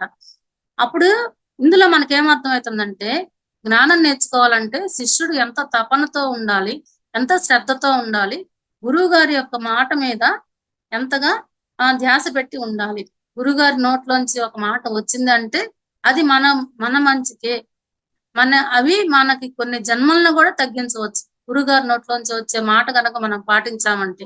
ఆ ఆ గురుగారిచ్చిన ఆదేశాన్ని పాటించడానికి వెళ్లి ఆ కుంటి మేకను తీసుకొనొస్తారనమాట. అప్పుడు మార్పా గారు అంటారు ఈ విధంగా, "నిజమైన సత్యాన్వేషి ఎలా ఉండాలో నువ్వు అలాగే ఉన్నావు. అందుకే నేను నీకు ఈ పరీక్ష పెట్టాను. నువ్వు పాస్ అవుతావో లేదో చూద్దామనేసి. నాకు ఈ కుంటి మేకతో అసలు పనే లేదు. నువ్వు తెచ్చావు కాబట్టి నేను నీకు జ్ఞానాన్ని నేర్పిస్తాననేసి అతనికి అవసరమైనటువంటి ఉపదేశాలన్నీ కూడా ఇస్తారంట. అట్లా ఈ సమారాధన చాలా రోజులు జరుగుతూనే ఉంది. ప్రతిరోజు రకరకాల అతిథులు వచ్చిపోతూ ఉన్నారు. ఇట్లా కొన్ని రోజులు అయిన తర్వాత ఏమైందంటే, ముఖ్యమైనటువంటి బంధువులన్నీ అందరూ ఎటు వాళ్ళు అటు వెళ్ళిపోయిన తర్వాత, కేవలం గోవర్ధన్ గారు, మిలారెపా గారు, గురువుగారి భార్య, అతని ముఖ్యమైన శిష్యులు వాళ్ళందరూ ఉన్నప్పుడు ఇంకా గురువుగారు ఏం చేశారంటే, ఒక పెద్ద కర్ర తీసుకొని చేత్తో పట్టుకొని ఈ మిలారెపా వైపు ఆ కర్ర చూపిస్తూ, చూడు గోవర్ధన్, ఈ వెధవ తోపగాకి నువ్వు ఉపదేశం ఎందుకు ఇచ్చావు? అసలు దీని పట్ల నీ సంజాయిషి ఏంటని చెప్పి అడిగారంట. ఇంకా ఆయన పట్టుకున్న ఆ కర్ర, ఆయన మాట్లాడే విధానం చూడంగానే వీళ్ళ ముగ్గురికి భయం వేసింది. గోవర్ధన్ గారికి, మిలారెపా గారికి, మార్ఫా గారి భార్యకి ముగ్గురికి భయం వేసింది అనమాట. అంటే గోవర్ధన్ గారికి అర్థమైపోయింది కదా, అనుమతి లేకుండానే వచ్చారనేసి. ఆ ఆ దీనుడైనటువంటి గొప్ప లామ వణికిపోయి గబగబా ఇలా చెప్పారు. ప్రియమైన గురుదేవ, మీరే స్వయంగా ఒక ఉత్తరంలో తోపగాకు ఉపదేశం ఇవ్వమని చెప్పి ఆజ్ఞాపించారు. ఉత్తరంపై మీ సంతకం చేసి ముద్రను కూడా వేశారు. ఆ ఉత్తరమే కాకుండా నరోపా గారి జపమాల, పూసల దండ కూడా అందుకు సాక్ష్యంగా పంపించారు. నా వలన ఏమీ పొరపాటు లేదు. దయతో నా మీద కోపం తెచ్చుకోకండి అంటూ అటు చుట్టూరా చూస్తున్నారంట. ఎట్నుంచి పారిపోవడానికి దారుందా, గురువుగారు గనక కొడితే గనక అనేసి చుట్టూరా వెతుక్కుంటున్నారంట. ఇంకప్పుడు గురువుగారి దృష్టి మిలారెపా వైపు మళ్ళింది. వేలుతో చూపిస్తూ, అవన్నీ నీకెక్కడివి? మరలా మా ఇంట్లో దొంగతనం చేశావా అనేసి అడిగారంట. అడిగేసరికి ఇతనికి ఇంకా భయమేసి ఇతను కూడా పారిపోవడానికి సిద్ధంగా తలుపు దగ్గరికి వెళ్ళి చెప్తాడంట, మీ భార్య నాకు ఇచ్చారు. నా తల్లితో సమానమైనటువంటి గురుపత్నే నాకు వీటిని ఇచ్చారు. నా బాధ చూడలేక ఇవి ఇచ్చి నన్ను ఉపదేశం తీసుకోమని చెప్పారు. ఇందులో నా తప్పేమి లేదు. నేను దొంగతనం చేయలేదని చెప్పారంట. వెంటనే మార్పా గారు ఏం చేశారంటే, తామేమ గురువుగారి భార్య పేరు, ఆవిడ వైపు తిరిగి కొట్టబోయారంట. ఇంకా ఆవిడ కూడా పరిగెత్తుకుంటా వెళ్ళి పూజ గదిలోకి వెళ్ళి తలుపు గడిపెట్టుకొని లోపలే ఉండిపోయారంట. అంతకి బయటికి రాలేదు. ఇంకప్పుడు ఏంటంటే,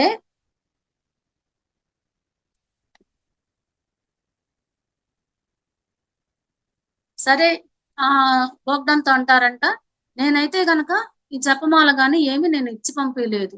నేను చెప్పకుండానే నువ్వు అతనికి ఉపదేశం ఇచ్చావు కాబట్టి అందుకు ప్రతిఫలంగా నేను ఏమైతే గనక ఈ జపమాల, పూసల దండ, ఉత్తరము అవన్నీ నీ దగ్గర ఉన్నాయో అవి మళ్ళా ఇప్పుడిప్పుడే నువ్వు వెళ్ళి నాకు తీసుకొని రా అని చెప్పి పంపించేస్తారంట గోవర్ధన్ గారిని.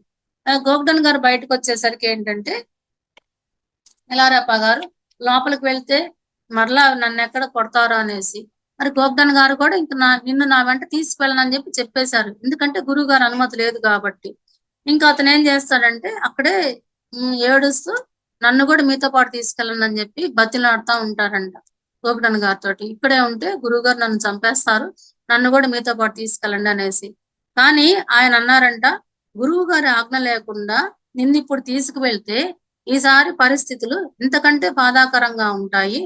కాబట్టి నేను సమయం వచ్చినప్పుడు నేను చేయగలిగిన సహాయం నేను నీకు చేస్తాను. ఇప్పుడు మాత్రం నేనేమి చేయలేను, నువ్వు ఇక్కడ ఉండటమే నీకు మంచిదనేసి చెప్తారంట. ఇతను మరలా ఏంటంటే, నేను గడిపిన పాపపు జీవితమే నేనింతటి కష్టంలో ఉండటానికి కారణము. పైగా నా పాపం పోగొట్టుకోకపోగా ఇందులో మిమ్మల్ని, గురుపత్నిని ఇద్దరిని నేను ఇరికించాను. మీ ఇద్దరికీ నా మూలంగా కష్టాలొచ్చినాయి. గురువుగారికి మీ ఇద్దరి మీద కూడా కోపం వచ్చేసింది. దీని అంతటికి నేనే బాధ్యుడిని. నన్ను క్షమించండి అనేసి ఇంక అప్పటికప్పుడే అతను ఆత్మహత్య చేసుకోవడానికనేసి అక్కడే ప్రయత్నం చేశారంట. ఉరి వేసుకోబోవటం అట్లాగా. అప్పుడు గోగ్ధన్ గారేంటంటే ఆపారు అతన్ని. ఆపి, "ఆ పని మాత్రం చేయకు. సాహసికుడైనటువంటి ఓ మాంత్రికుడా, మన శరీరంలో ఉన్నటువంటి చైతన్య శక్తి దైవిక సంపద అనేసి ఆధ్యాత్మిక శాస్త్రాలన్నీ తెలియజేస్తున్నాయి. మనంతట మనం ప్రాణం తీసుకుంటే మనము మన లోపల ఉన్నటువంటి దైవాన్ని చంపిన పాపం కూడా చుట్టుకుంటుంది. ఆత్మహత్యకు మించిన పాపం లేదని ఆధ్యాత్మిక గ్రంథాలన్నీ నొక్కి చెప్తున్నాయి. కాబట్టి స్థిమితంగా ఆలోచించి ఆత్మహత్య అనే ఆలోచనని నువ్వు తొలగించుకో" అని చెప్పి, ఇప్పటికైనా మన గురువు గారు నీకు ఉపదేశాన్ని ఇవ్వవచ్చేమో, ఒకవేళ అలా ఇవ్వకపోయినా గాని వేరే గురువు గారి దగ్గరికైనా నువ్వు వెళ్దువు గాని, అంతేగాని ఆత్మహత్య మాత్రం చేసుకోకు.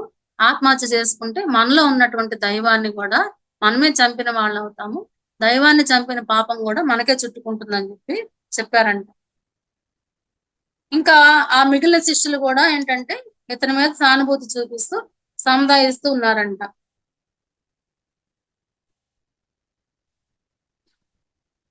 ఇంకా అతను అంటే ప్రతిసారి కూడా అదే విధంగా బాధపడుతున్నారు. నేను నా గుండె పగిలే విధంగా రోధిస్తూ, నేను చేసిన చెడ్డ కర్మ వలన నా సాధన ఆరంభించడానికే ఇంత సమయం పట్టింది.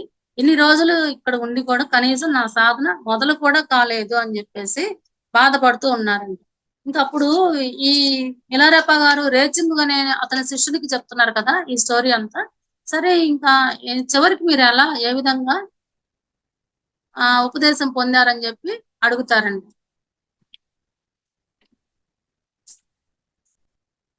అప్పుడు ఆయన చెప్తారు, చివరికి ఆయన విజయం ఎలా సాధించారనేది మార్ఫా గారు ఎందువలన మనసు మార్చుకున్నారు అనేది చెప్పడం మొదలు పెట్టారనమాట.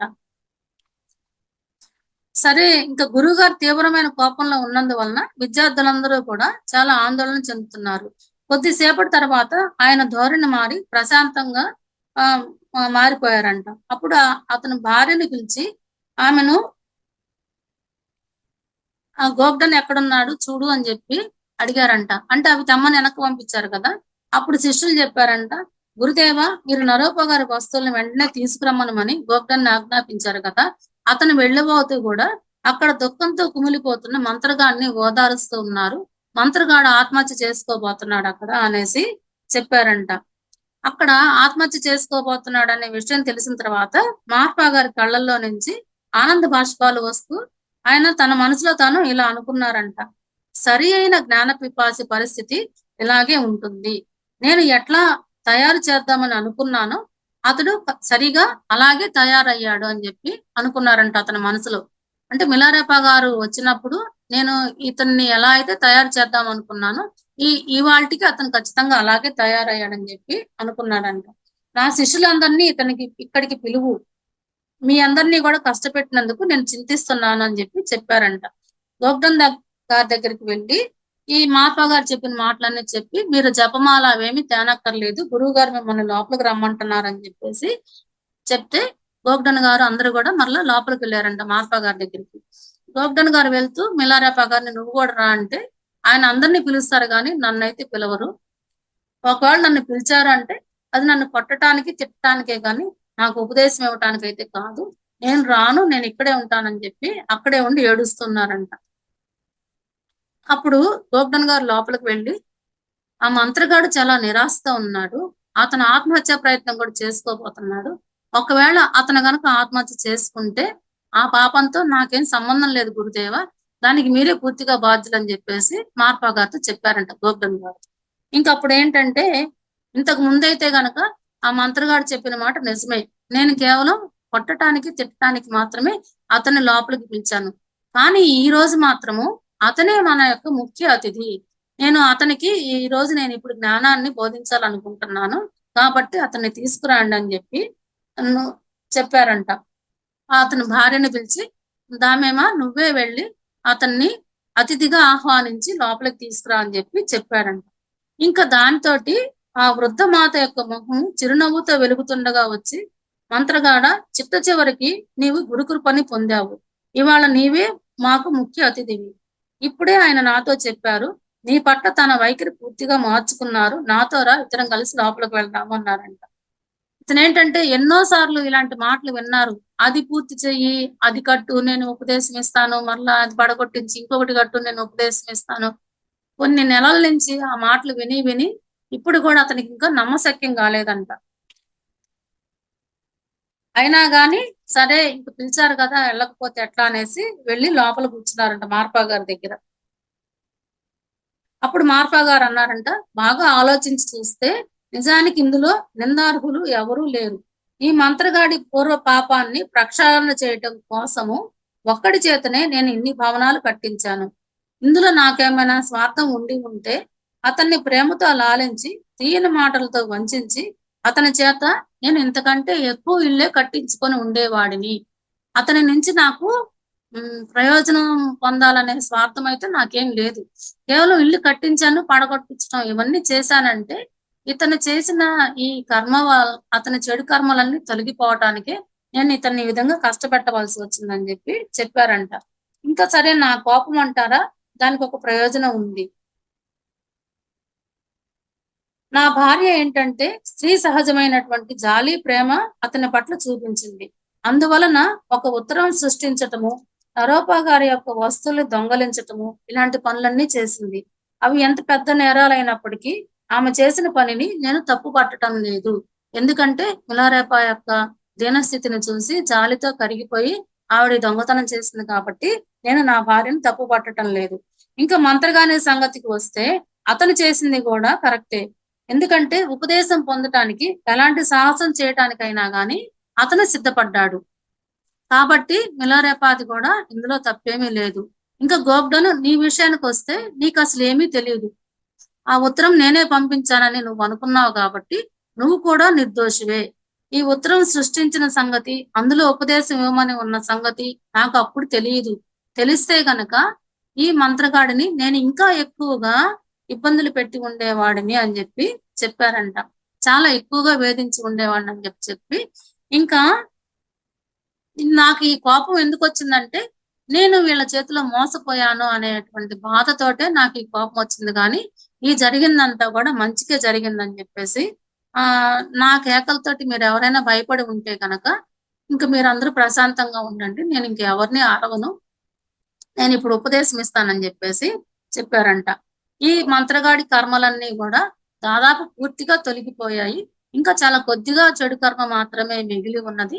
అది ఇతను సాధన ద్వారానే పోగొట్టుకోగలనని చెప్పారంట. అప్పుడు ఏంటంటే అతను ఉపదేశం ఇచ్చేశారు మిలారేపా గారికి. ఉపదేశం ఇచ్చి జ్ఞానాన్ని బోధిస్తాను.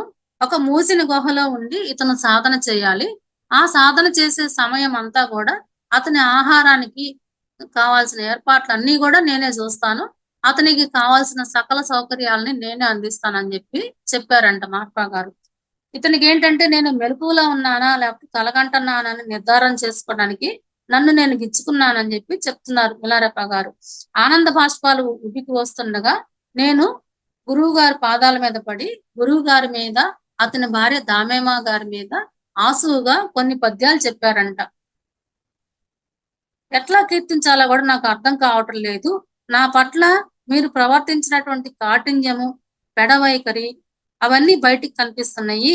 కానీ మీ మనసులో మాత్రము నా పట్ల అపారమైనటువంటి దయ, కరుణ ఇవన్నీ ఉన్నాయి అని చెప్పి మీ యొక్క లోచూపు అంటే దూరపు చూపు అనేది నాకు పరిపూర్ణ జ్ఞానము పొందే విధంగా నాకు సహాయం చేసింది.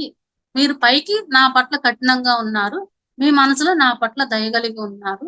నేనే మిమ్మల్ని అర్థం చేసుకోలేకపోయాను, నన్ను క్షమించండి అని చెప్పి వాళ్ళిద్దరిని అనేక రకాలుగా ఆసువుగా పద్యాలతోటి కీర్తించారంట.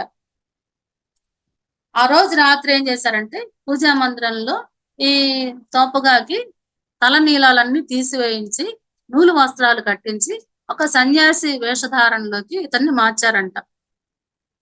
బౌద్ధ మతం సాంప్రదాయం ప్రకారంగా వాళ్ళు నూలు వస్త్రాలు ధరిస్తారు కదా, గుండు చేపించుకొని. అలా అతనికి గుండు చేపించేసి ఆ నూలు వస్త్రాలని అతనికి ఇచ్చారంట. ఆ బుద్ధ ధర్మాన్ని స్వీకరించారు. మార్ఫా గారు ఒక టోపీలో మద్యాన్ని పోసి ప్రార్థన చేశారంట. ప్రార్థన చేసి మిలారేపా గారిని తాగమన్నారంట. అప్పుడు ఆ టోపీలో ఉన్న మద్యంలో నుంచి ఒక ఇంద్రధనుస్సు అనేది ఉద్భవించిందంట. అది అందరూ చూసి ఎంతో సంతోషించారు.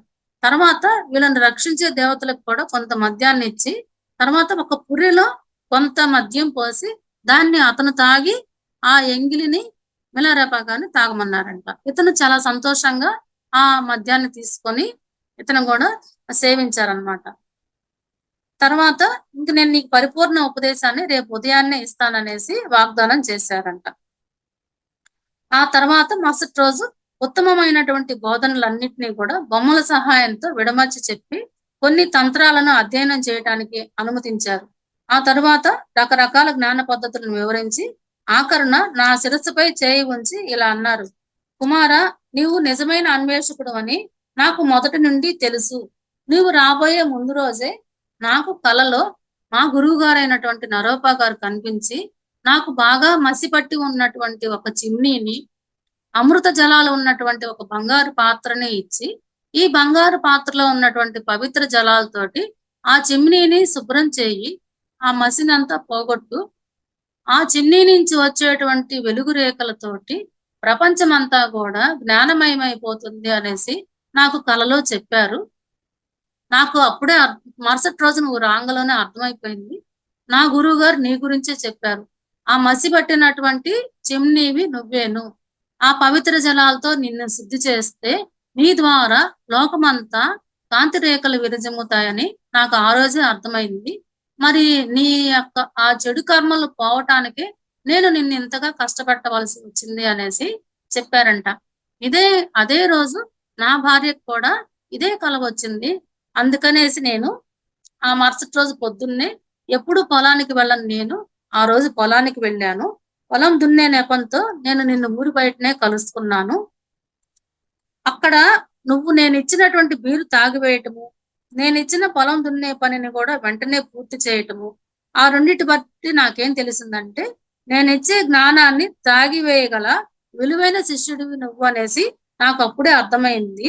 ఆ తర్వాత ఆ ఇతను ఒక రాగి పాత్రను తీసుకెళ్లి ఇచ్చారు కదా, అందులో 4 చెవులున్న రాగి పాత్రని గురుదక్షిణగా, ఆ రాగి పాత్ర యొక్క గొప్పతనాన్ని కూడా చెప్పి, అది చాలా విలువైన వస్తువు, అందుకే నేను దాన్ని నా గురువు గారైనటువంటి నరోపా గారికి ఆ రోజు నేను దాన్ని అంకితం ఇచ్చాను, నువ్వు తెచ్చిన రాగి పాత్ర అనేసి చాలా విధాలుగా ఇతన్ని మెచ్చుకుంటారంట. నువ్వు లోక కళ్యాణం కోసమే పుట్టావు అనేసి.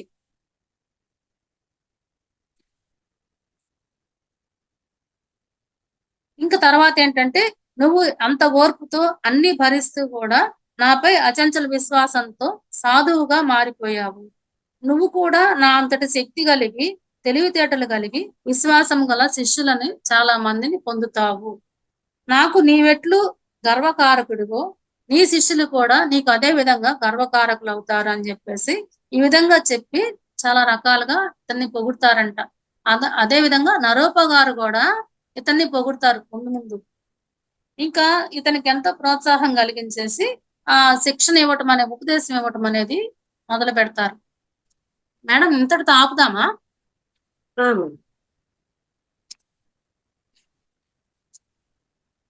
అంటే నెక్స్ట్ టాపిక్ మరలా ఒక 10 పేజీల వరకు ఉంది, గురుబోధ అనేది. మరలా ఇంకొక అరగంట పడుతుంది, అందుకని ఆపేద్దామంటే ఇంతటితో. ఓకే.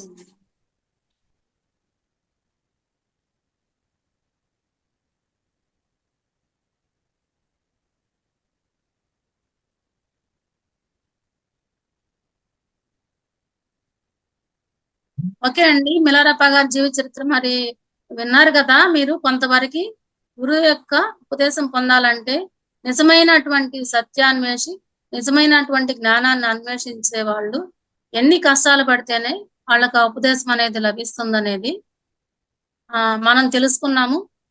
చూడండి, ఒక కుంటి మేక ఎందుకు పనికిరాదు, కాకపోతే గురువు ఆజ్ఞ, గురువు గారి నోట్లోంచి ఒక మాట వచ్చింది అంటే దాన్ని మనం వెంటనే చేసి తీరాలి అనేసి ఈ శిష్యులు ప్రవర్తించిన తీరు బట్టి మనం కూడా మన గురువులతోటి ఏ విధంగా ఉండాలనేది మనం దీని ద్వారా తెలుసుకోవచ్చండి. ఇంతవరకు అయితే ప్రస్తుతం అయిపోయింది. నెక్స్ట్ టైం ఇంకా మిగిలిన మా జ్ఞానాన్ని మనం తీసుకున్నామండి. నెక్స్ట్ సెషన్ లో మనం దీన్ని కంటిన్యూ చేద్దాము. ఇంతవరకు అయితే అద్భుతంగా ఉంది అసలు. పోతూ ఉంటే ఆయన మళ్ళీ వాళ్ళ శిష్యుల దగ్గరికి వెళ్ళడము, అక్కడ జ్ఞానాన్ని పొందడము, కానీ ఆ జ్ఞానం వల్ల ఆత్మజ్ఞానం అనేది పరిపూర్ణంగా రాకపోవడం కారణం ఏంటి అంటే గురువు దగ్గర నుంచి అనుమతి లేకపోవడం వల్ల ఇక్కడ ఎంత విద్య ఇచ్చినా కూడా అది ఫలించడం లేదు. కారణం ఏంటి అంటే గురువు దగ్గర నుంచి అనుమతి లేదు, అది తెలియడం లేదు. అది ఏంటి కారణము, ఎందుకు ఎందుకు అనుకుంటున్నారు కానీ ఈయనకు తెలుసు. ఓహో ఇదే కారణము ఈయనకు తెలుసు, కానీ చెప్పడానికి భయపడుతున్నాడు. మళ్ళీ ఏమైపోతుందో ఏమో, ఈయన చెప్తే ఈయనేం శిక్షిస్తాడో ఏమో అనేసి ఆయన గ్రహించేశారు. చూడండి, గురువు ఆ విధవ అక్కడ ఉంటే పంపించు అన్నారు. అంటే ఆయనకు తెలుసు. అంటే ఇతని జ్ఞాన పిపాస కూడా అతనికి తెలుసు. నేను కాకపోయినా ఇంటికైతే వెళ్ళున్నాడు, ఇంకో గురువు దగ్గరకైనా వెళ్ళి అక్కడైనా జ్ఞానం నేర్చుకోవడానికే ప్రయత్నం చేస్తాడు, కానీ ఇతను ఇంటికి వెళ్లే రకం అయితే కాదు అనేసి గురువు గారికి కూడా తెలుసు అనమాట. అతని మీద ఆ నమ్మకం గురువు గారికి ఉన్నది. మనము ఒక స్టోరీ కూడా వినే ఉంటారు మీ అందరూ కూడా. గొంగళి పురుగు గూడు కట్టుకున్న తర్వాత ఇంకొక 2-3 రోజుల్లో అది సీతాకోచిలుగా మారే టైంలో కొంతమంది పిల్లలు వచ్చేసి ఆ గూడు విచ్చతీయాలని చెప్పి చూస్తారు. ఎందుకంటే సీతాకోచిలకి కష్టం కలగకుండా ముందే బయటకు వచ్చేస్తేమో అనేసి. అప్పుడు వాళ్ళ గురువు గారు చెప్తారు, అలా చేయటం వలన మన మూలంగా అది చనిపోతుంది, అక్కడ మనం చేసేది సహాయం కాదు, దాన్ని ఇంకా కష్టాల పాలు చేస్తున్నాము అనేసి. అంటే గురుగారి ఉద్దేశం ఏంటంటే ఆ పరిపూర్ణత రావాలి, చెడు కర్మ మొత్తం తొలగిపోయి తనంతట తను పరిపూర్ణుడైతేనే ఆ కర్మ ప్రక్షాళన జరిగితేనే అప్పుడు జ్ఞానాన్ని ఉపదేశించాలనేసి గురుగారి ఉద్దేశం. కానీ గురుగారి భార్య ఏంటంటే పాపం ఆ సీతాకోచిలకకి ముందే మనం గూడు వెచ్చదీస్తే బయటకు వచ్చి ఎగురుతుంది కదా అనే ఉద్దేశంతో ఆవిడ ఇతనికి సహాయం చేయాలని చెప్పి చూస్తా ఉన్నారు ఎప్పుడు కూడా. అప్పుడు కూడా గురుగారు కఠినంగానే ఉండి తనంతట తను కర్మ ప్రక్షాళన జరిగిన దాకా కూడా లోపల ఎంతో హృదయాన్ని కలిగి ఉండి కూడా పైకి కఠినంగా ఉన్నారనమాట ఆ గురువు గారు. ఆయనకు మొత్తానికి అయితే గురువు దగ్గర నుంచి అనుగ్రహం వచ్చేసింది. చక్కగా ఇంకా ముందుకు ఏం జరుగుతుంది అనేది మళ్ళా నెక్స్ట్ సెషన్ లో తెలుసుకోవాల్సి ఉంటుంది. మీరు కూడా చాలా చక్కగా వివరిస్తున్నారు మేడం దాన్ని. ఎలా అంటే చక్కగా మనము పుస్తకం చదివినా మళ్ళా తిరిగి దాన్ని ఎక్స్ప్లెనేషన్ ఏదైతే ఉందో అది చేస్తూ అంత అద్భుతంగా చెప్తూ వస్తున్నారు. చాలా బాగుంది. Thank you very much. చాలా చాలా ధన్యవాదాలు. ఎంత అద్భుతంగా చెప్తున్నారు మీరు కూడా. Thank you. ఓకే మాస్టర్స్, చెప్తున్నారు కదా ఎలా ఉంది. ముల్లరేప గారు చూడండి, ఎలాంటి కష్టం వచ్చినా మళ్ళా ఇంకో గురువు దగ్గరికి పోయినా మళ్ళా తిరిగి గురువు దగ్గరే అనుగ్రహం అనేది దొరికింది ఆయనకు. గురువు దగ్గర నుంచి మంత్రోపదేశం అయితే జరిగింది, ఎంత చక్కగా జరిగింది. అవన్నీ కూడా విన్నాను కదా. ఇందులో మీకు ఏమన్నా డౌట్స్ ఉన్నా లేదు మేడం గారు చెప్పిన విషయం మీద కానీ మాట్లాడాలనుకుంటే హ్యాండ్ రైజ్ చేసి చక్కగా మాట్లాడండి. అద్భుతంగా జరుగుతోంది క్లాస్ అయితే. హ్యాండ్ రైజ్ చేయండి మాస్టర్స్.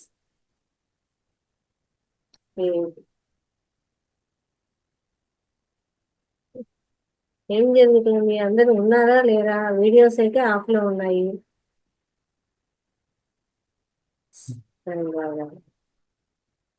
Yes sir. నమస్తే వివేకా మేడం గారు. నమస్తే సార్. నమస్తే మేడం. నమస్తే. గత 3 రోజులుగా ఈ యొక్క మిలారప్ప గారి జీవిత చరిత్ర గురించి కూలంకషంగా ఎక్కడ ఒక్క విషయం కూడా పొల్లు పోకుండా చెప్పారు మేడం. చాలా చక్కగా అర్థమైంది. ఒక విషయాన్ని జ్ఞానాన్ని నేర్చుకోవాలంటే సాధకుడుగా ఉండే వ్యక్తి గురువు గారు ఎంత చెప్పినా కూడా ఎలాంటి కష్టాలు భరించి నేర్చుకోవాలి, సహనంతో ఉండాలనేసి దీనివల్ల మనం తెలుసుకుంటున్నాం మేడం గారు. చాలా చక్కగా వివరించారు మేడం. ఆ గురు పరంపర కూడా ఒకరి తర్వాత ఒకరు ఎలా వచ్చారు వాళ్ళు, అది చాలా చక్కగా చెప్పారు మేడం. చాలా విపులంగా చెప్పారు. ప్రతిరోజు కూడా నేను క్లాస్ నిన్న పొరపాటు మిస్ అయినాను, కానీ తర్వాత విన్నాను మేడం. అది చాలా చక్కగా చెప్పారు మేడం. ధన్యవాదాలు madam. Thank you. Thank you sir. Thank you.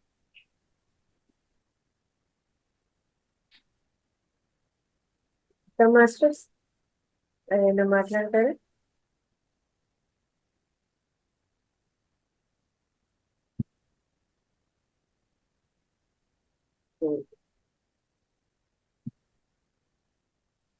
Madam ఎంత ప్రిపేర్ అయ్యి వచ్చి మన కోసం క్లాస్ చెప్తే కనీసం బాగా చెప్పారు అని కానీ, ఇలా ఉంది మేడం మేము తెలుసుకున్నామని కానీ చెప్పడానికి కూడా రాలేదు అంటే మనం వింటున్నామనే, లేకపోతే ఏం జరుగుతోంది, దానికి రెస్పాండ్ కాలేదంటే ఏ రకంగా అర్థం చేసుకోవాలండి? క్లాస్లో మీరు ఉన్నారనా లేరనా?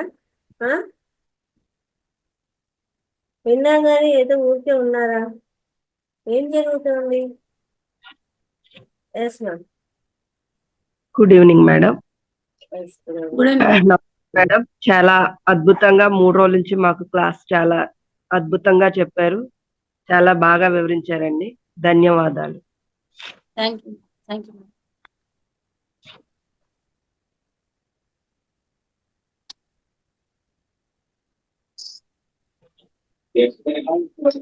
నమస్తే మేడం. నమస్తే. నమస్తే లలిత మేడం. కొంచెం లేట్ అయింది మేడం వచ్చేలోపు. చాలా బాగా చెప్పారు మేడం. 3 days నుంచి బాగా అనర్గళంగా చెప్పారు. చాలా చక్కగా ఉంది మేడం. లాస్ట్ మొత్తానికి శిష్యుడు సాధించాడు మేడం. అలాగే ఆయన శిష్యులు కూడా చాలా మంచిగా వస్తారు అని చెప్పారు గురువు గారు. చాలా బాగుంది madam. Thank you madam. Thank you.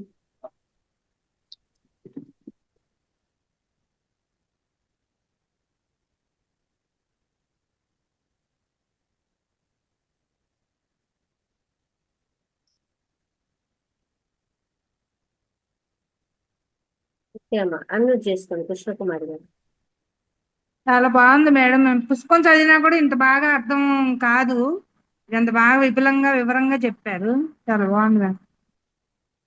Thank you madam. Thank you. Yes sir. నమస్తే సార్. ఓం ప్రకాష్ గారు సార్ మాట్లాడండి.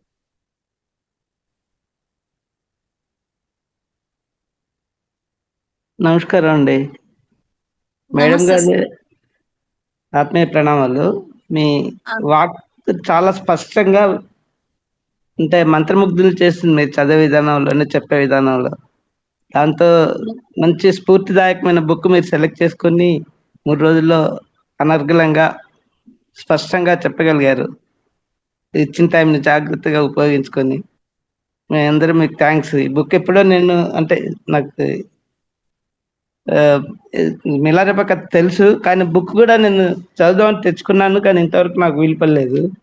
ఇప్పుడు మీరు చదవటంలో మాకు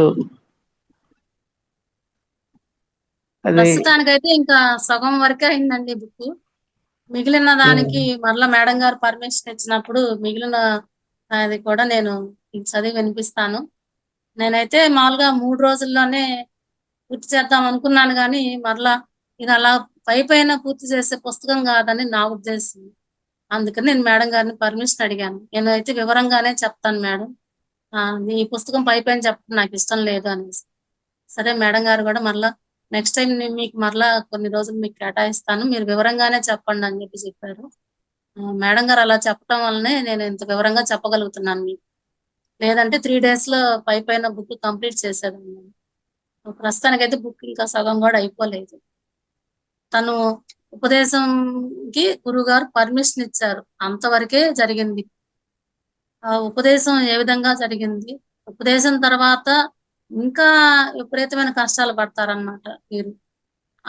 ఎలా అంటే అంత కష్టంలో కూడా ఇతను సాధన చేస్తూనే, అంటే గాల్లోనే అతను ఒక చోట నుంచి ఇంకో చోటికి ఎగిరిపోగలరు. అంటే చాలా విద్యలు నేర్చుకుంటారు ఈ గురుగారు అన్నమాట. అదంతా ఇంక మరలా నెక్స్ట్ టైం వచ్చినప్పుడు మిగిలిన బుక్ చెప్తాను నేను. నెక్స్ట్ సెషన్స్ ఖచ్చితంగా తీసుకుందరు. అప్పుడు కూడా ఎంత వీలైతే అంత మనము చేద్దాము. ముందు ముందు సెషన్స్ ఇది అట్లే కంటిన్యూ చేద్దాము. ఖచ్చితంగా అందరికి డీప్ గా వెళ్ళాలి సబ్జెక్ట్ అనేది. కాబట్టి మంచిగా అందరూ చదువుతారు అనేది లేదు. కాబట్టి ప్రతి ఒక్కరిలోకి జ్ఞానం అయితే అందాలి. కాబట్టి మేము అందరం వెళ్దాం, అట్లే వెళ్దాం, నిదానంగానే వెళ్దాం. అదే మేడం, ఇది పైపైన చదివే పుస్తకం అయితే కాదు. అవును. పూర్తిగా వివరంగా చెప్పాలనే ఉద్దేశంతోనే నేను అంత నిదానంగా చెప్తున్నాను దీన్ని. Yes, ma'am. ఎవరు చాలా చక్కగా వివరిస్తున్నారు. ఈ Yes. మీ వీడియోని తర్వాత విన్నా కూడా మళ్ళీ బుక్ చదవాల్సిన అవసరం లేదు, అంత వివరంగా ఉంది. అదే సార్ అడిగాను నేను పూర్తిగా వివరంగా చెప్పాలంటే కనుక నాకు ఈ 3 రోజులు చాలవండి అని అడిగాను. అయితే మీరు వివరంగానే చెప్పండి, కావాలంటే మీకు మరలా నేను ఇంకా కొంత సమయాన్ని ఇస్తానని చెప్పారు మేడం గారు. అందుకే ఇంత వివరంగా చెప్పగలుగుతున్నాను. ఇంకొక మాట చెప్పాలంటే, లేదంటే ఈ పాటికి కంప్లీట్ అయిపోయేది, అంటే పైన వెళ్ళిపోయేది. మిలారెపా చరిత్ర అంటే ఏదో మిలారెపా చరిత్ర విన్నాము అనే ఒక పైన అయిపోయేది. అలా ఉంటుంది కానీ పూర్తి తెలుసుకున్నట్టు ఉండదు కదా. ఉండదండి. ఇదేంటంటే అంత ఒక శిష్యునికి స్ఫూర్తిదాయకంగా ఉంటుంది. ఒక గురువు దగ్గర మనం ఏ విధంగా ఉంటే మన జ్ఞానాన్ని పొందగలము అనేసి.